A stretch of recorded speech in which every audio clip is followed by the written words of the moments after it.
Baik, sudah tampak tulisannya? Ya, sudah Ibu.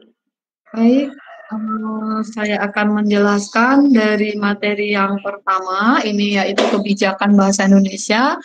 Materi ini ditulis atau disusun oleh tim pengajar bahasa Indonesia di Politeknik Keuangan Negara atau STAN.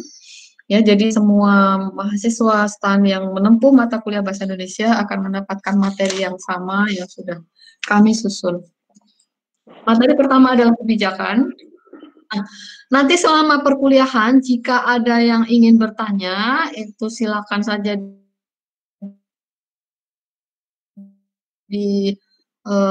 tulis di chat ya, atau bisa ya di chat saja, di chat saja. Nanti kalau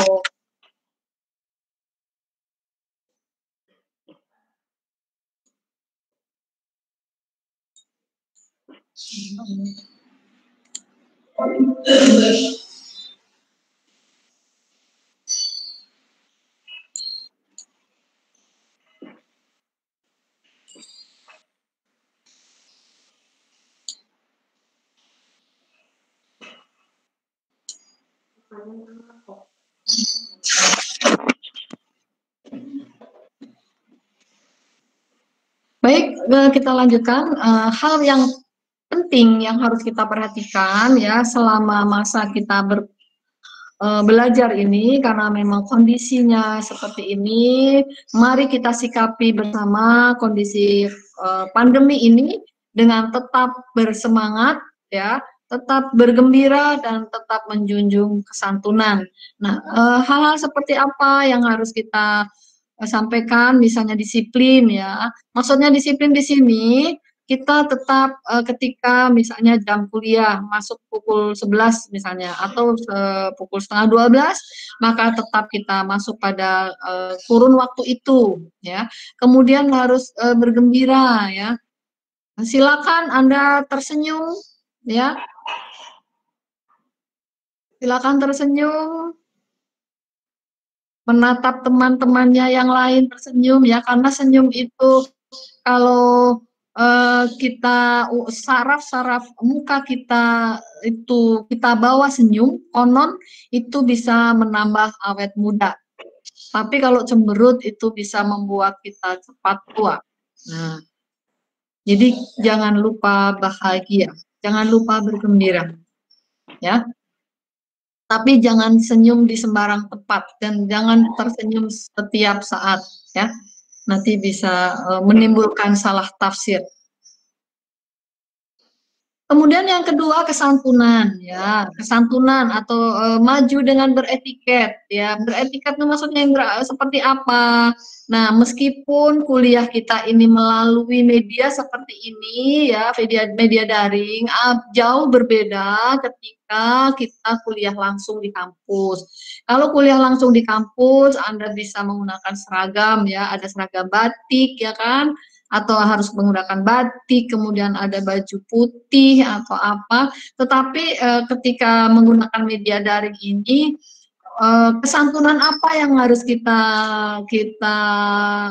junjung adalah misalnya, meskipun kita kuliahnya sambil seperti ini ya, jangan sambil tiduran misalnya. Kemudian janganlah juga sambil jalan-jalan. Jangan juga sambil makan yang berlebihan ya. Tapi kalau mau minum silakan. Tapi kesantunan di situ yang harus dijunjung ya seperti itu ya. Jangan mentang-mentang di rumah di kamar sendirian ya. Kemudian satu telinga diisi handset lagu-lagu, satu telinganya lagi diisi dengan kuliah ya. Nanti ketika ada pertanyaan jawabannya menjadi berbeda. Nggak apa-apa, saya tidak tahu ya. Syukur sudah mandi ya, kalau belum mandi juga saya tidak tahu. Kemudian kesiapan kuliah dengan bersemangat ya. Bagaimana? Nah, ini yang paling susah ya, paling susah untuk menjaga stamina ya, menjaga stamina selalu tetap bersemangat. Bagaimana? Saya tidak bisa mendeteksi satu persatu. Kalau di kelas saya bisa tahu, oh itu si A di pojok sana tidak bersemangat, saya dekat saya mendekat, misalnya saya jalan mendekat, maka si A itu akan bergegas untuk misalnya dia ngantuk, dia akan segera bergegas untuk tidak ngantuk ya, atau memperbaiki diri. Tapi kalau dalam posisi seperti ini saya tidak bisa memaksa lebih jauh, tapi bagaimana Anda tetap memelihara semangat, kesantunan dan kedisiplinan. Artinya kita tetap dalam bertanggung jawab, ya. Kemudian beberapa hal yang harus Anda tempuh selama mata kuliah ini, salah satunya adalah Anda silakan untuk mengunduh, ya, mengunduh KBBI edisi 5, bisa versi luring atau versi daring yang ada di internet, ya, diunduh saja. Nanti sumber sentralnya dari situ. Ya, sumber sentralnya itu ada 2 yang paling utama, yaitu KBBI dan PUEB. Itu dua-duanya ada di internet. Seri penyuluhan, keejaan, kalimat, paragraf juga ada di internet. Ya. Ini untuk referensi, untuk baca-baca semua juga ada di internet. Nah, seperti terampil berpidato ini juga bisa Anda cari di internet, banyak sekali sumber-sumbernya ya. Ini nanti materi ini ada di Classroom. Nah, saya kembali mengingatkan kepada teman-teman semua kaitannya dengan bahasa Indonesia, ya. Ini kita belum berbicara terkait materi mata kuliah bahasa Indonesia, tapi saya ingin menyamakan persepsi terlebih dahulu terhadap pandangan kita, ya, pandangan kita terhadap bahasa Indonesia, pandangan teman-teman terhadap bahasa Indonesia. Kalau teman-teman melihat atau mengamati kehidupan di sekitar kita, di ruang publik kita, di luar ruang kita, bagaimana kondisi bahasa Indonesia sekarang? Mungkin Anda akan menjawab, banyak diwarnai bahasa asing, Bu, misalnya. Banyak bahasa gaul, Bu. Nah, akan seperti apa yang diinginkan oleh Indonesia, ya, bahasa Indonesia yang diinginkan oleh Indonesia itu sendiri seperti apa? Nanti sama-sama kita lihat. Apakah Anda nyaman? Apakah Anda akan masa bodoh? Anda tidak peduli dengan kondisi Indonesia yang diwarnai oleh kosakata asing misalnya. Jati diri bahasa Indonesia sendiri di mana misalnya. Ya kan? Kemudian bahasa yang banyak diwarnai kata-kata gaul misalnya. Akan dibawa kemana? Nah, ini bergantung pada teman-teman semua ya, pada teman-teman semua. Yang akan kita harapkan di sini adalah kita semua mempunyai sikap positif. Ya, kita harus mempunyai sikap positif terhadap bahasa Indonesia itu. Dengan seperti apa? Yang pertama, dengan rasa bangga terhadap bahasa Indonesia. Rasa bangganya seperti apa? Ya, kita harus berkomunikasi menggunakan bahasa Indonesia sesuai dengan koridornya dalam lingkup nasional maupun dalam lingkup internasional. Ya. Nah, apakah tidak boleh menggunakan bahasa asing, Bu? Boleh. Ya, tapi ada aturannya. Ada undang-undangnya. Nah, itu yang harus kita ikuti. Tapi kita harus mengutamakan bahasa Indonesia. Kesetiaan tidak akan melupakan bahasa Indonesia meskipun dalam era global.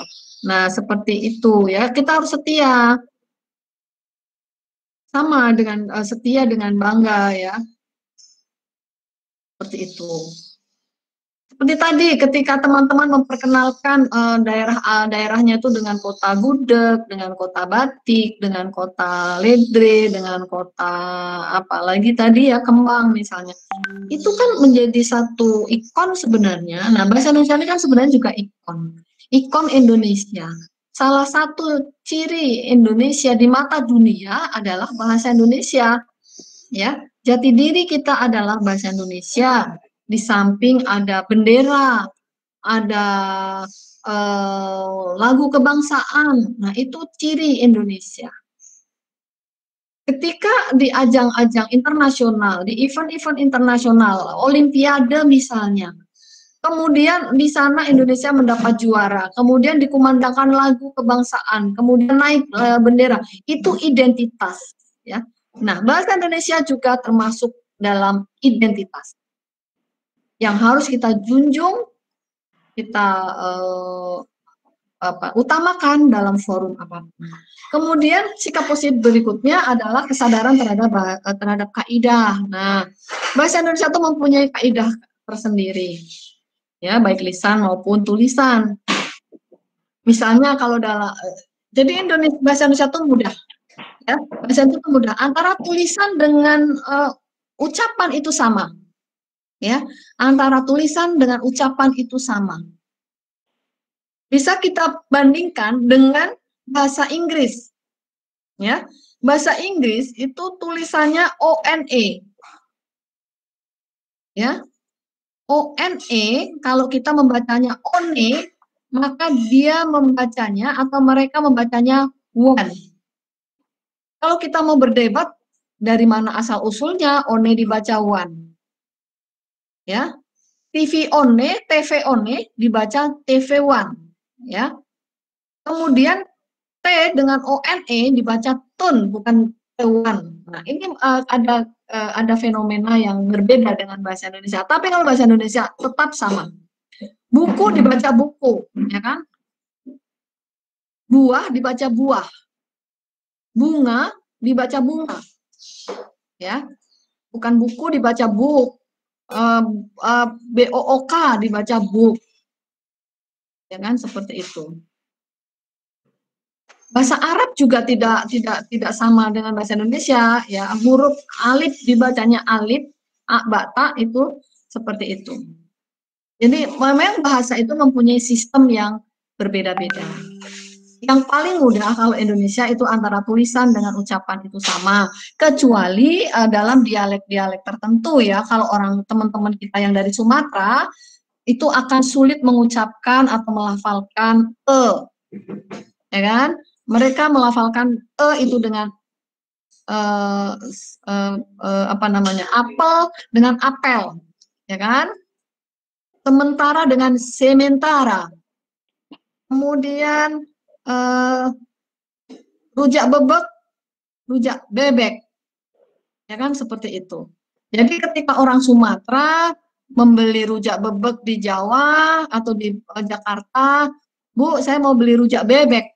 Nah, si penjualnya bilang, saya tidak jualan rujak bebek, saya jualnya rujak bebek. Nah, orang Sumatera akan sulit mengucapkan rujak bebek. Jadi konteks yang menentukan makna, ya. Apel dengan apel. Kalau apel itu dari kaidah pengucapannya, tulisannya APEL, itu kalau apel dilafalkan secara pedoman pelafalan, pembakuan itu maknanya buah.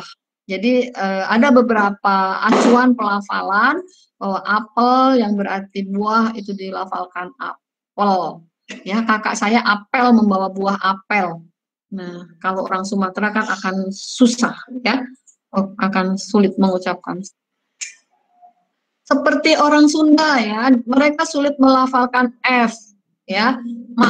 Maaf, saya tidak bisa bilang F. Nah, mereka melafalkan F dengan P. Nah, maaf tidak bisa bilang F. Nah, itu bisa bilang F.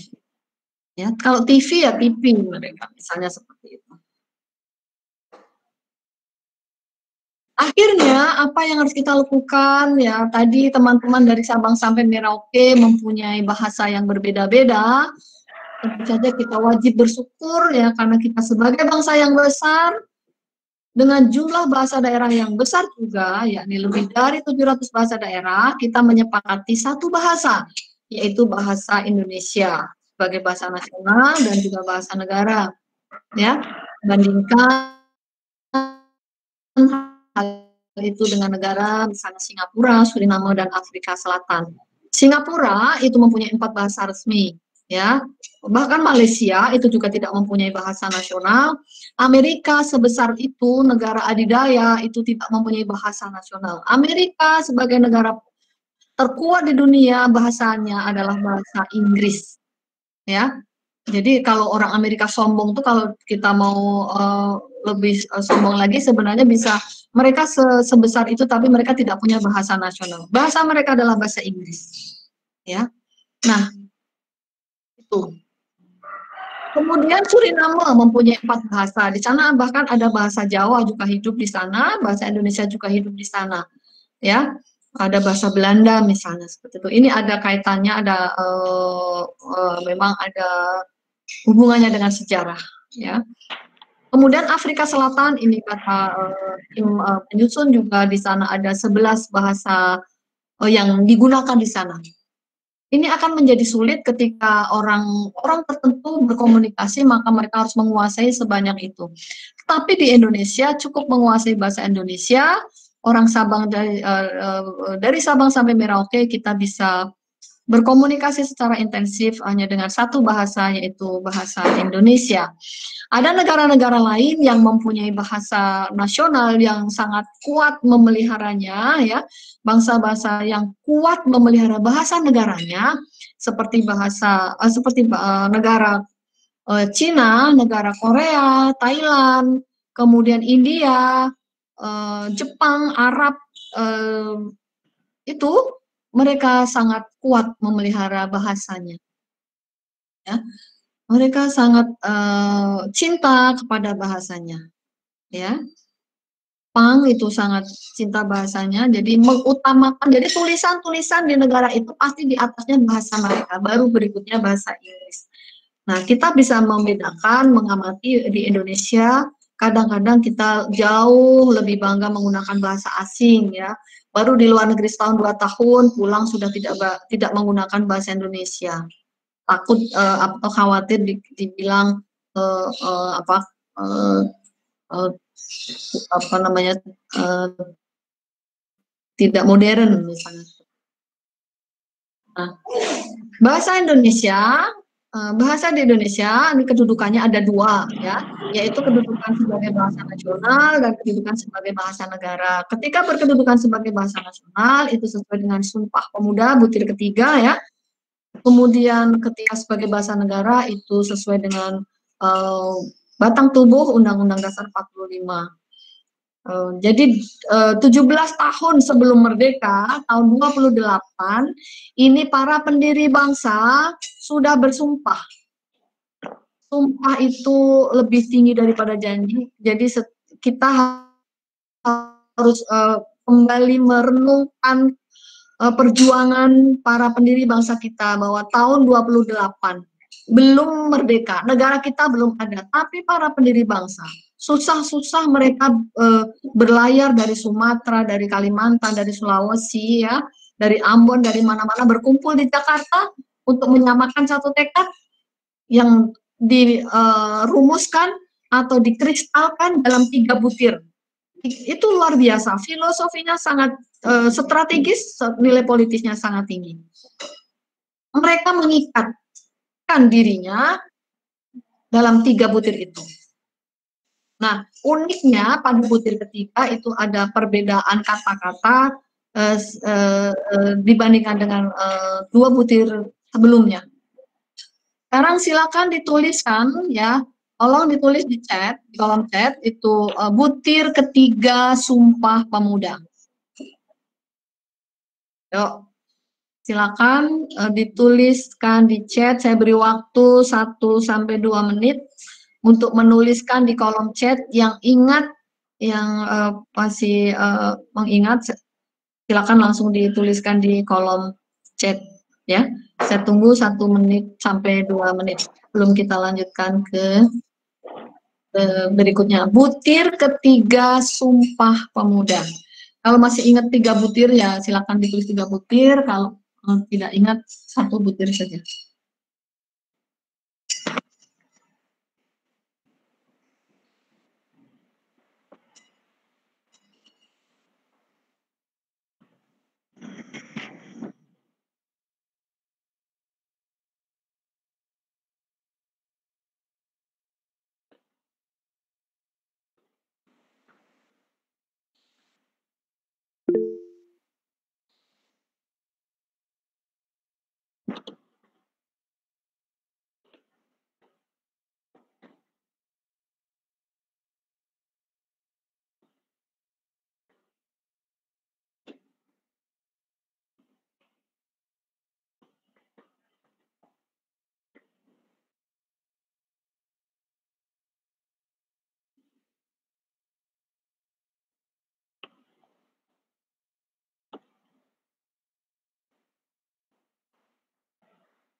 Kami putra dan putri Indonesia menjunjung bahasa persatuan bahasa Indonesia, menjunjung bahasa persatuan bahasa Indonesia, menjunjung bahasa persatuan bahasa Indonesia.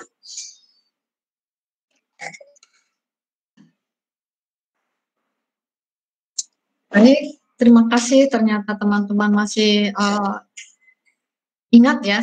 Dan bulan ini adalah bulan Sumpah Pemuda, ya, bulan Oktober. Kita sama-sama nanti memperingati di 28 Oktober adalah peringatan Sumpah Pemuda. Nah, ini yang paling penting adalah kenapa tulisannya itu atau mereka pendiri bangsa itu memilih kata, ya, memilih kata dengan menjunjung. Sementara di butir 1 dan 2 tidak ada kata-kata menjunjung, ya kan, mengaku. Mereka mengaku bertumpah darah, kemudian mereka mengaku berbangsa. Nah, tapi kenapa di butir ketiga mereka menyebutkan dengan menjunjung bahasa persatuan, bahasa Indonesia? Nah, ini mempunyai makna yang sangat strategis ya, karena memang mereka itu merasa tidak berbahasa satu. Mereka yang dari Jawa, Sunda, Bugis, dan Dayak atau bahasa-bahasa yang lainnya, itu bahkan di Papua itu lebih dari 200 bahasa, tapi mereka menjunjung bahasa persatuan. Mereka sangat menghormati bahasa persatuan itu, yaitu bahasa Indonesia. Kemudian selanjutnya, kondisi bahasa Indonesia saat ini atau kondisi kebahasaan di Indonesia. Nah, sebenarnya bahasa di Indonesia itu yang pertama itu adalah akar bahasa Indonesia adalah bahasa Melayu ya. Kemudian bahasa diperkaya oleh bahasa daerah, lebih dari 700 bahasa daerah. Kemudian diperkaya juga oleh bahasa asing. Nah, pengaruh bahasa daerah, jadi ini ada pengaruh positifnya dan juga ada pengaruh negatifnya. Pengaruh positifnya, ya tolong diperhatikan, pengaruh positif bahasa Indonesia, bahasa daerah terhadap bahasa Indonesia adalah memperkaya khasanah kata bahasa Indonesia. Di situ ada kata tenteram, gerebek, banyak sekali kosakata daerah itu masuk dalam ranah atau khazanah kata bahasa Indonesia. Pengaruh negatifnya adalah memengaruhi tata bahasa Indonesia, ya. Jadi sebenarnya bukan seperti itu, tapi seolah-olah itu adalah bahasa Indonesia, padahal itu bukan bahasa Indonesia. Misalnya pagelaran, pagelaran itu yang benar adalah pergelaran, ya. Panutan misalnya, yang betul adalah anutan. Kemudian salaman, bersalaman, kenalan, berkenalan, jualan, berjualan.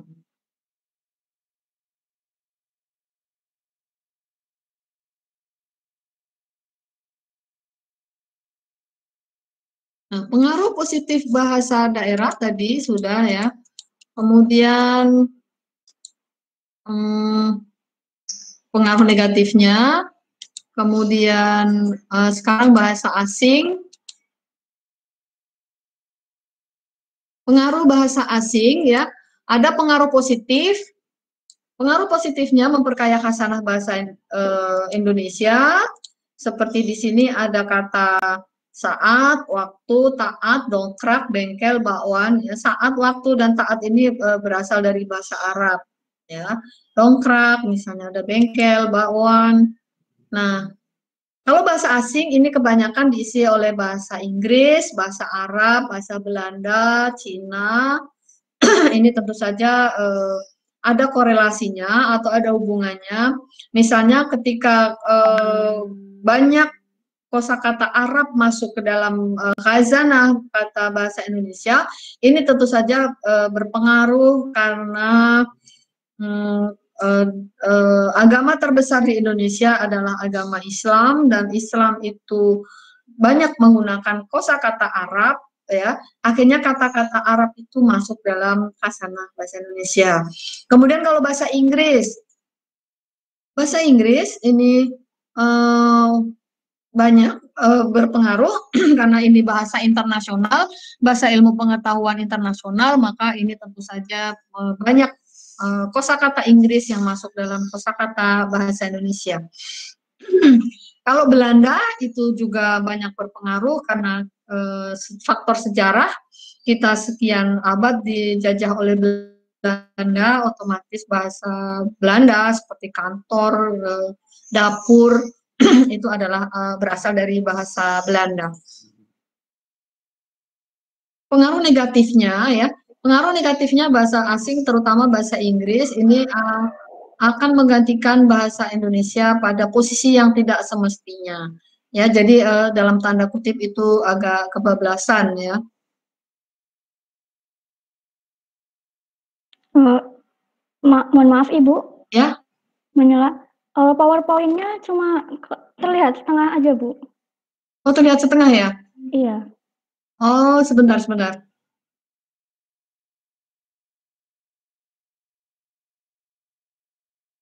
Ini sudah terlihat semua? Sudah, Ibu.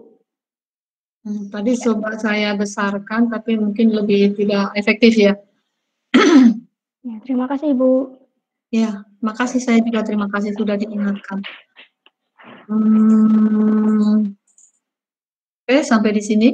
Nah, pengaruh bahasa asing selanjutnya adalah nama-nama acara, mata acara di media massa ya, khususnya di televisi. Nah, ini silakan Anda cermati ya di televisi kita, baik dari Metro TV sampai Antv, Net TV dan sebagainya, itu nama-nama acara itu menggunakan istilah asing.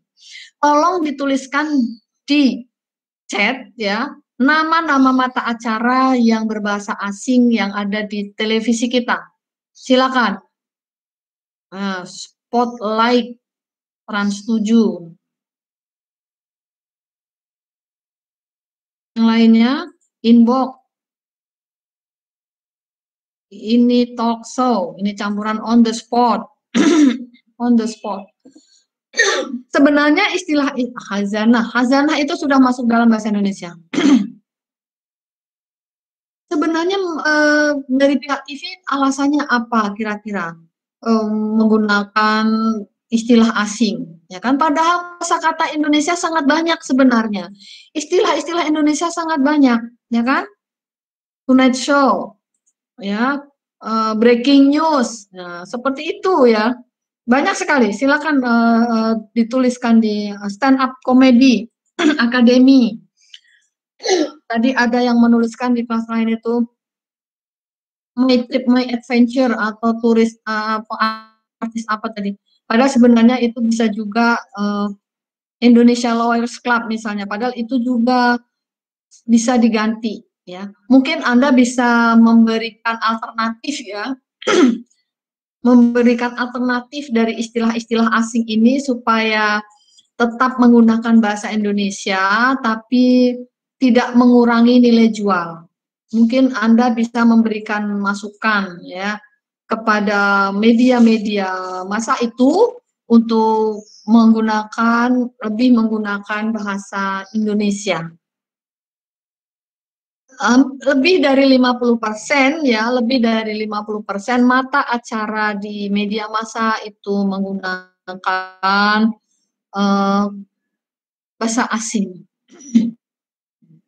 Terutama bahasa Inggris ya, terutama bahasa Inggris. Ini rata-rata bahasa Inggris.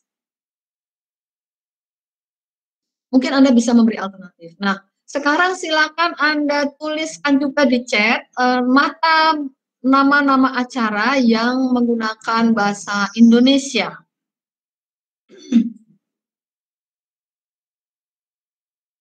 Mata najwa, mata pancing, katakan putus. Wah, ini nontonnya yang gitu-gitu ya. Rumah Uya, hitam putih, jejak si gundul.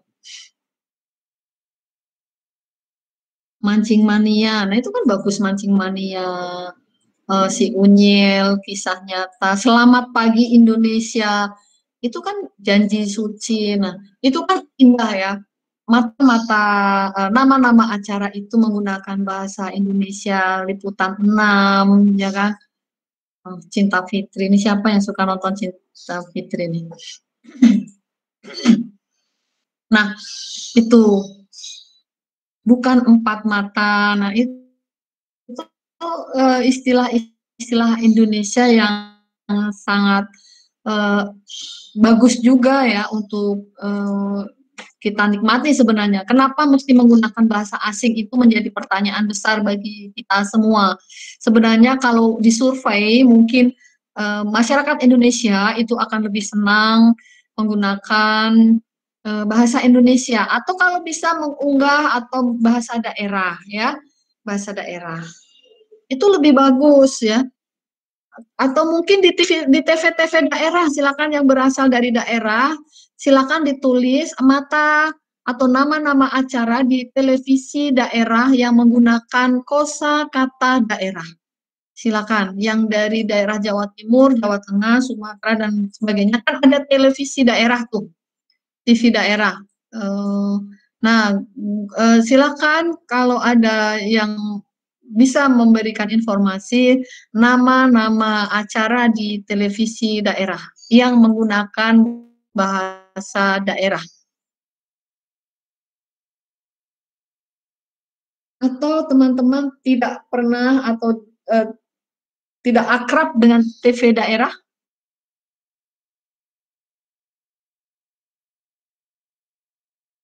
Nontonnya YouTube.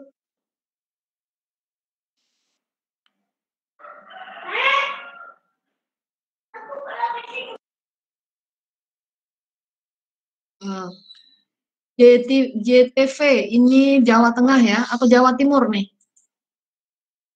JTV itu Batik TV. Nah, itu mungkin dari mana tuh Batik TV, dari TV mana ya? Saya tidak paham. Mangan-mangan tak bayari enak juga nih. Menganpai. Ini dari Siger TV. Menganpai. Nah, itu apa tuh? Mungkin bisa dijelaskan di situ misalnya menganpai itu acara apa? Mangan-mangan kalau mangan-mangan tak bayari karena saya latar belakangnya bahasa latar belakang saya Jawa jadi kurang lebih saya tahu ya. Tapi kalau yang mengan itu mungkin makan juga ya. Itu pai itu kalau tidak salah jenis makanan deh. Ajek Bali dari Bali TV. Nah semacam itu. Sebenarnya kita ingin mengungkap ya, mengungkap atau mengoptimalkan atau merevitalisasi kembali ya, merevitalisasi, menjadikan vital kembali bahasa-bahasa daerah itu ya melalui media massa. Kita jangan terlalu mabuk dengan bahasa asing yang kadang-kadang orang tidak tahu ya.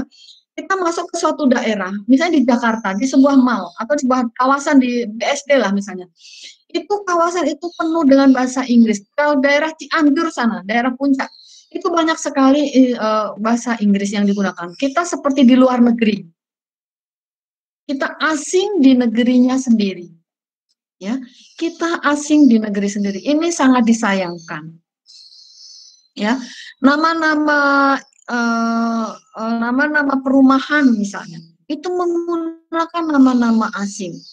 Ya, perumahan-perumahan itu menggunakan bahasa asing. Padahal tidak mengurangi keindahan ketika ada nama perumahan misalnya Pondok Indah misalnya.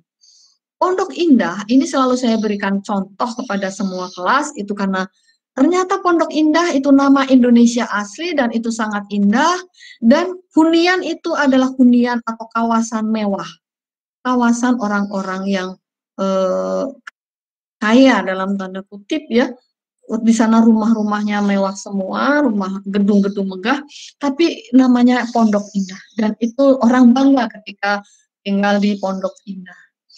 Tidak perlu di Riverside, di park misalnya di Green Park atau di Riverside apa ya, garden-garden misalnya seperti itu. Kemudian bahasa petinggi negara. Bahasa petinggi negara itu juga sering banyak diwarnai bahasa asing, tapi akhir-akhir ini eh, eh, Presiden Jokowi itu sudah berpidato menggunakan bahasa Indonesia di forum PBB. Ini menjadi apa namanya terobosan yang baik, ya, contoh yang baik, teladan yang baik. Bukan berarti presiden kita tidak bisa berbahasa Inggris, tapi memang itu sudah diatur oleh undang-undang bahwa dalam forum resmi nasional maupun internasional wajib menggunakan bahasa Indonesia. Itu diatur dalam undang-undang. Nah, saya persilakan disimak ini bang, barangkali 1 menit 2 menit ya, disimak. Nanti silakan ditulis di chat ya, ditulis di chat itu yang baku, kata-kata yang baku. Misalnya ada izin, izin, supir, sopir, azas, azas, antre, antri. Nah, silakan ditulis di chat. Ini akan saya tutup. Apa namanya? Silakan nanti ditulis di chat yang kata-kata yang baku. Ya.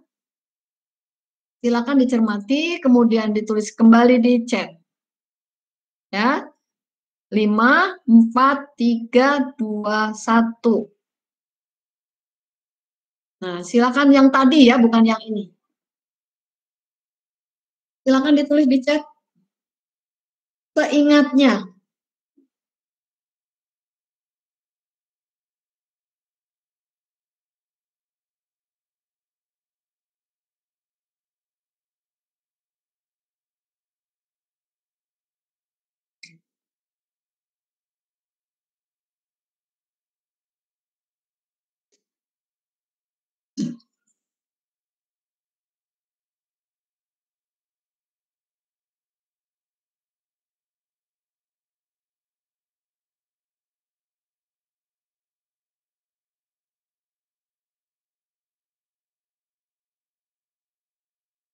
Ini sudah ada yang lengkap, azas, sopir, antre, konkret, kongres, kontek, sekadar, saksama, isap, takwa, pikir, bernapas, risiko, utang, amfibi, dan sebagainya. Erlinda Faustina. Baik, kita kembali ke yang tadi. Ya, jadi ini yang diberi tanda ini yang baku ya, izin bukan izin, sopir. Jadi tolong diingat yang baku saja. Ya, yang tidak baku, yang salah itu jangan diingat. Ya. Jadi dalam konteks apapun, kalau sesuatu yang salah itu jangan diingat dan jangan dilakukan. Nah, ini tidak hanya dalam kata-kata, tidak hanya dalam bahasa, tapi dalam konteks apapun. Ya, filosofinya seperti itu. Dalam konteks apapun, yang salah itu jangan diingat dan apalagi dilakukan. Paham? Jadi yang diingat dan yang dilakukan adalah yang benar-benar saja. Nah, izin, sopir, asas, antre, konkret, kongres, sontek, sekadar, saksama, isap, takwa, samudera, pikir, bernapas, risiko, utang, amfibi, dan dakwah. Ya, itu. Nah, sekarang yang ini. Sekarang yang ini silakan ditulis yang baku. Ya, kalau kalian sempat membuka kamu, silakan buka. Kalau tidak sempat, silakan saja langsung tulis di chat. Salah tidak apa-apa. Keliru tidak apa-apa. Ya.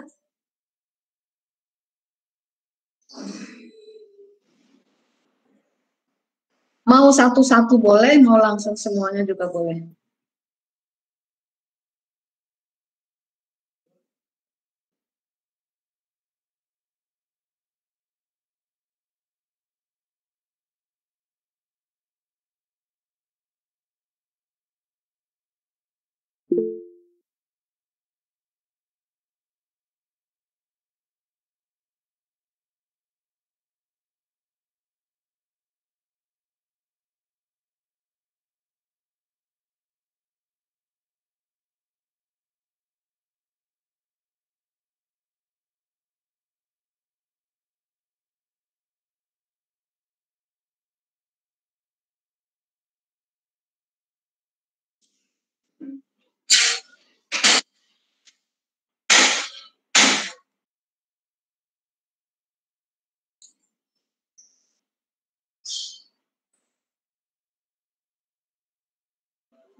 Baik, kita lanjutkan ya. Silakan nanti dicocokkan dengan kamus yang masih bingung-bingung di situ apa namanya yang betul yang mana. Tapi di sini tadi saya lihat rata-rata sudah benar ya. Tadi ada dari atas, tadi dari Erlinda Faustina itu nanti silakan di cross check kembali di KBBI. Kalau memang benar itu berarti benar. Hanya saja ya seperti ini misalnya November itu tetap kapital.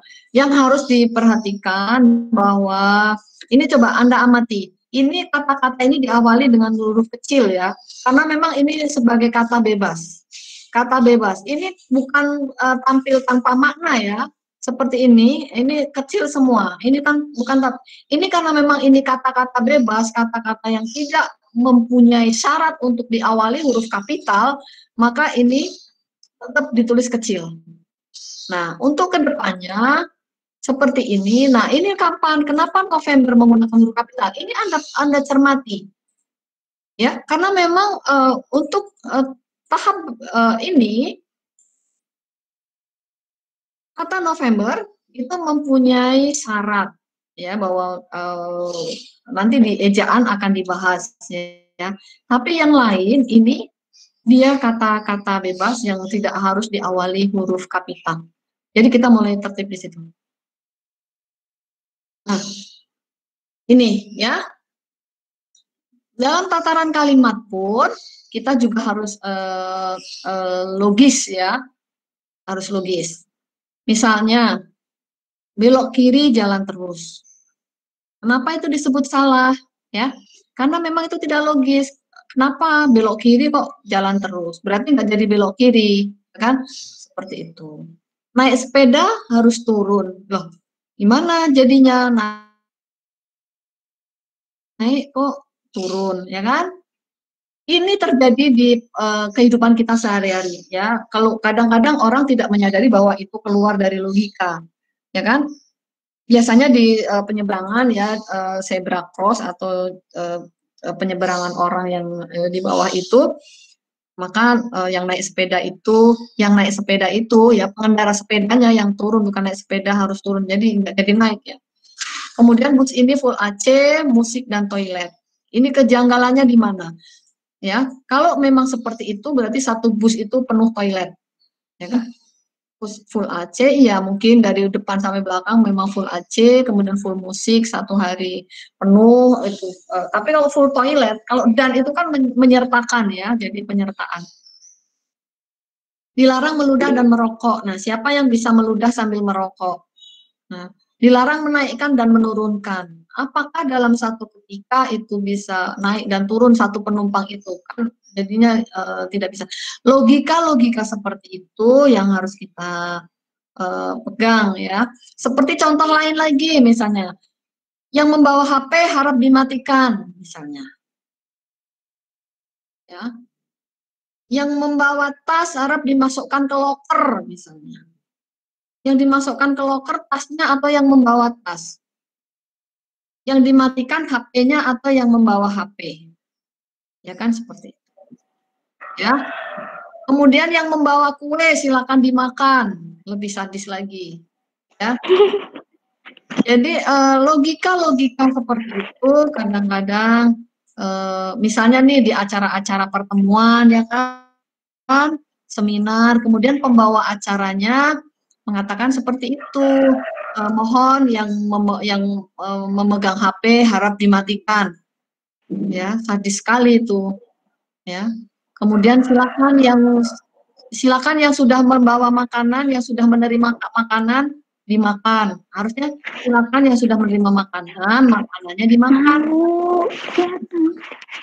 Ya. Jadi logikanya seperti itu. Bahkan dalam jual beli pun, nah ini memang dalam ranah yang tidak resmi ya, dalam ranah yang tidak resmi terjadi. Seperti itu. Misalnya kalau kita berkerumun ya di warung makan, kemudian yang satu mengatakan karena ngantre ya, karena antre kemudian memesannya cukup dengan bahasa yang singkat saja. Misalnya mau beli ayam goreng ya, langsung aja teriak, "Bang, saya digoreng, Bang," misalnya seperti itu. Kemudian satu lagi, "Bang, saya dikukus," misalnya, "Bang, saya direbus, saya yang ditusuk itu, Bang." Nah, aneh-aneh ya. Tapi itu kan dalam dalam konteks yang tapi secara logika bahasa itu menjadi akhirnya yang terakhir, "Bang, saya dibungkus ya, Bang." Repot lagi, ya kan? Setelah si abang tadi ada yang minta digoreng, ada yang, "Bang, saya digoreng, Bang. Saya yang ditusuk ya, Bang." Nah, "Saya dibakar deh." Nah, aneh lagi, "Saya dibungkus, Bang." Itu ya. Itu tapi ketika itu dalam percakapan yang sehari-hari di warung ya tidak apa-apa ya. Tapi sebenarnya itu dari logika bahasa itu tidak masuk logika bahasa ya. Atau misalnya ada juga misalnya eh, naik ke atas misalnya. Memang ada naik yang ke bawah. Nah, seperti itu ya. Yuk turun ke bawah yuk. Nah, itu sebenarnya tidak harus seperti itu. Yuk turun yuk. Sudah, yuk ke atas yuk.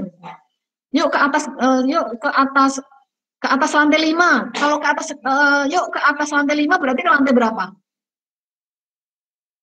Lantai 6, ya kan? Begitu. Yuk ke atas yuk ke atas lantai 5 yuk. Berarti ke lantai 6. Ya. Yuk naik ke atas, naik itu pasti ke atas, ya. Yuk turun ke bawah, yuk pasti ke bawah, pasti turun, ya. Artinya itu ada pemborosan bahasa. Yuk turun, yuk ke bawah, yuk. Sudah cukup. Nah, tapi kadang-kadang kita tidak sadar seperti itu. Seperti tadi ya, dalam tulisan saja kadang-kadang ketika kita dari kaidah misalnya, ada sampai yang berdebat. Maaf nih, ketika orang misalnya tulisan salat itu dalam kaidah untuk menyatakan ibadah, salat ibadah itu SALAT, tidak salat, tidak menggunakan H. Tapi ada orang yang bersikukuh mengatakan nanti sholatnya tidak sah kalau tidak pakai H. Apa hubungannya tulisan dengan ibadah? Kan menjadi gara-gara tulisan menganggapnya tidak sah. Berbeda, ya. Kemudian musala, musala tidak pakai H. Wah, ini jadi nanti tidak afdol misalnya. Berbeda, tapi ketika kita menggunakan kaidah itu akan berbeda dengan tidak ada hubungannya dengan ibadah, ya. Tidak ada hubungannya dengan ibadah. Ya, sholat ya tetap sholat, dapat pahala begitu. Bukan karena sholat menggunakan tidak pakai hak akhirnya ibadahnya atau nilai ibadahnya berkurang. Kadang salahnya di situ.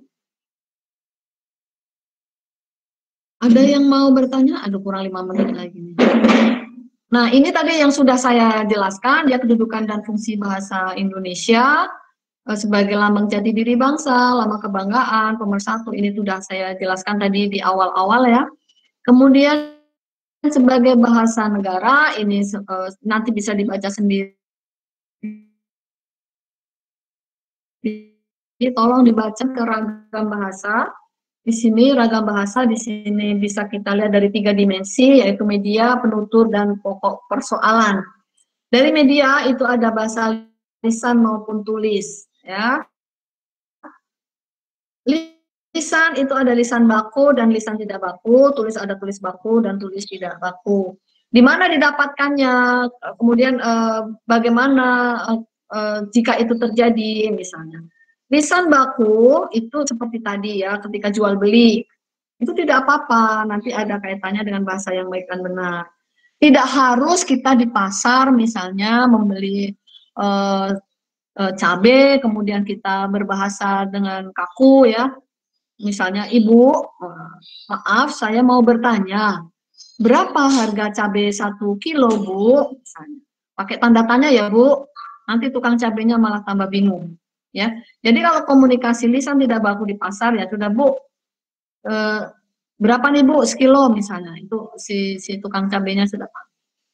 Kemudian lisan baku itu dalam forum-forum seperti ini, forum perkuliahan ya, pidato itu lisan baku. Tulis baku itu dalam buku-buku pelajaran, buku-buku ilmu pengetahuan itu pasti tulisannya tulis baku.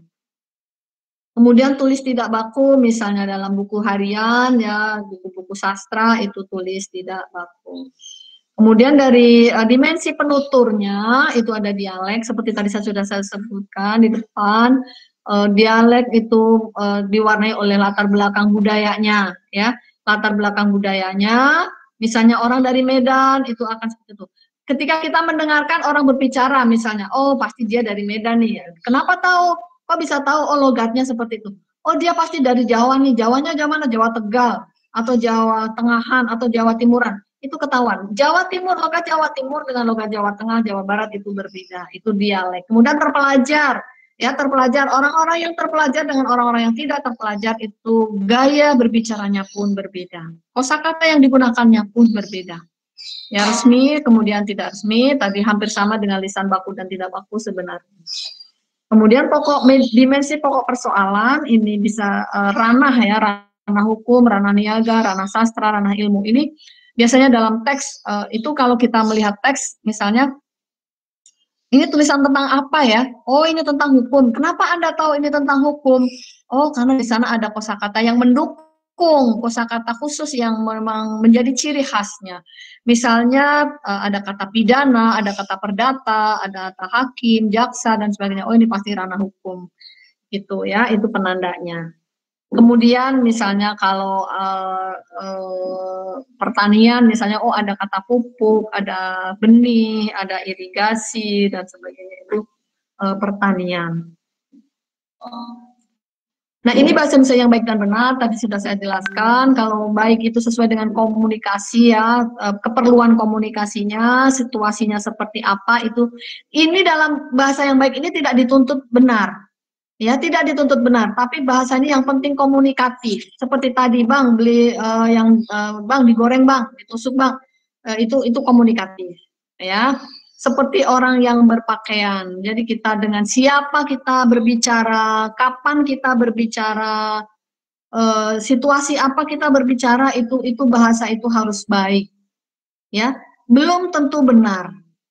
Tapi kalau bahasa yang benar itu adalah bahasa yang sesuai dengan kaidah. Bahasa yang benar ini belum tentu baik ketika digunakan pada tempat yang tidak tepat. Seperti tadi, membeli cabai tadi ketika secara kaidah itu benar. Ya, secara kaidah itu benar, tapi menjadi tidak baik karena tempatnya tidak pas. Tapi ketika teman-teman seminar misalnya, kemudian mau bertanya kepada pembicaranya, Bang, maaf Bang, gua mau bertanya Bang. Nah, itu menjadi salah, ya. Karena dalam forum seminar. Dalam forum seminar, forum diskusi, itu dituntut bahasanya formal, sesuai dengan kaidah. Maaf, izin bertanya moderator, misalnya. Saya ingin bertanya moderator. Nah, itu dalam tataran formal.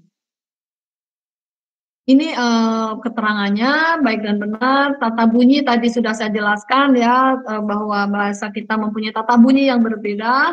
Tata kalimat, tata tulis ini nanti akan saya jelaskan pada materi berikutnya. Ini terkait singkatan akronim. Ini ada di materi yang berikutnya.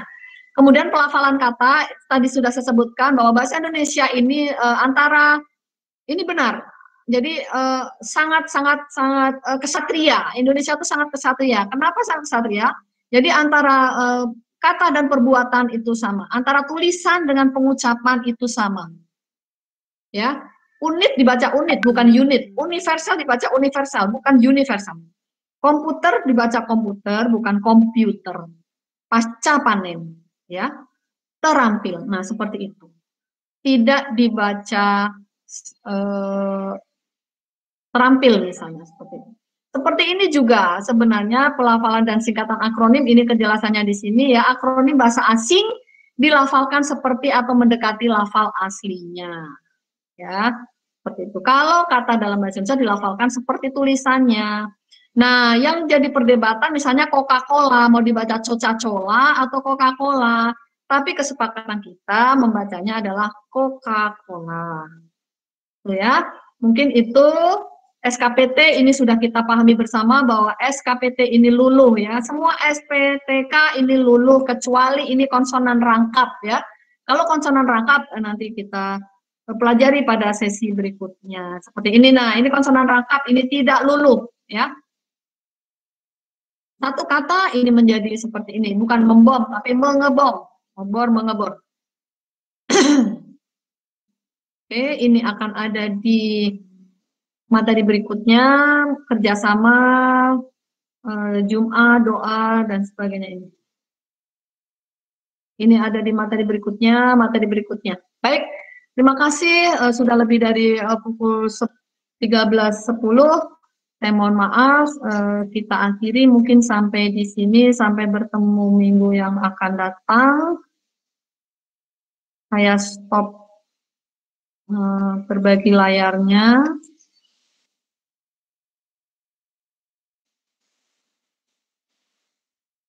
Terima kasih teman-teman.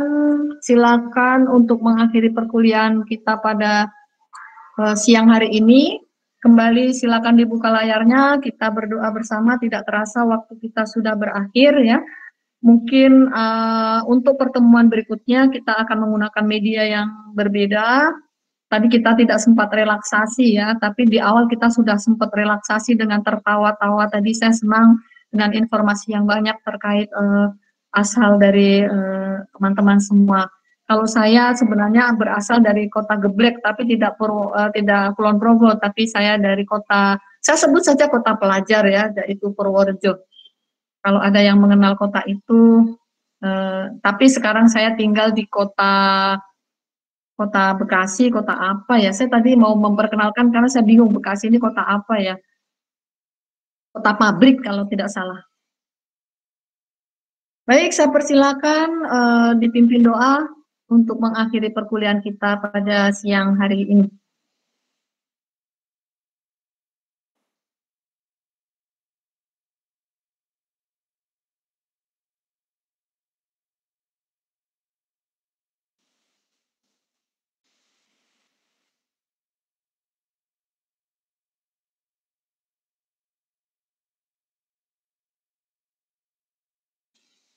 Baik, terima kasih sudah memimpin doa. Saya akan mengakhiri pertemuan pada siang hari ini. Selamat berakhir pekan, selamat